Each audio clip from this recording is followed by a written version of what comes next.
অর্থাৎ 2024 সাল থেকেই স্কুল লেভেল থেকেই শুরু হচ্ছে সেমিস্টার সিস্টেমে পড়াশোনা। এতদিন পর্যন্ত কিন্তু কলেজেই কিন্তু সেমিস্টার সিস্টেমে পরীক্ষা হতো।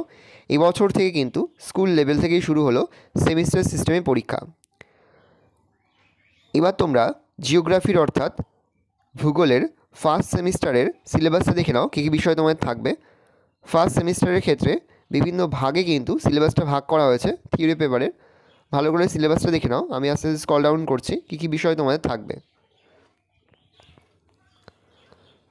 তোমরা তোমাদের টেক্সট বই হাতে পেয়ে গেলে কিন্তু সিলেবাসটা আরও তোমাদের কাছে ক্লিয়ার হয়ে যাবে। ভালো করে তোমরা প্রথমেই সিলেবাসটা দেখে নাও, কী কী বিষয় তোমাদের ফার্স্ট সেমিস্টার অর্থাৎ দ্বিতীয় পর্যায়ক্রমিক মূল্যায়নে থাকবে। এই বিষয়গুলোই তোমাদের কিন্তু ফার্স্ট সেমিস্টার অর্থাৎ দ্বিতীয় পর্যায়ক্রমিক মূল্যায়নে থাকবে। ভালো করে তোমরা সিলেবাসটা দেখে নাও। আশা করি ভিডিওটা ভালো লেগেছে। ভিডিওটা ভালো লাগলে ভিডিও লাইক করে থাকতে ভুলবে না। আর আমার চ্যানেল নতুন হওয়া লাল কালার সাবস্ক্রাইব প্রেস করে পাশে বেল আইকন প্রেস করো, যখন নতুন করে ভিডিও আপলোড করি সবার ফার্স্ট নোটিফিকেশন তোমরা পেয়ে যাও। আর এই ভিডিওটি তোমার বন্ধু বান্ধবী আত্মীয়স্বজন সবার মধ্যে কিন্তু অনেক অনেক শেয়ার করে দাও যারা এবছর ক্লাস 11-এ পড়ছে। আমরা কিন্তু ইতিমধ্যেই ক্লাস 11-এর প্রতিটি বিষয়ের সিলেবাস প্রশ্ন কাঠামো কিন্তু আপলোড করে দিয়েছি। তোমরা এখনও পর্যন্ত সেই ভিডিওগুলো না দেখে থাকো, ভিডিওগুলো কিন্তু তাড়াতাড়ি দেখে নাও। তোমাদের সকলকে জানাই আগাম পরীক্ষার অনেক অনেক শুভেচ্ছা এবং অভিনন্দন। আশা করি সকলের পরীক্ষায় খুব ভালো হবে।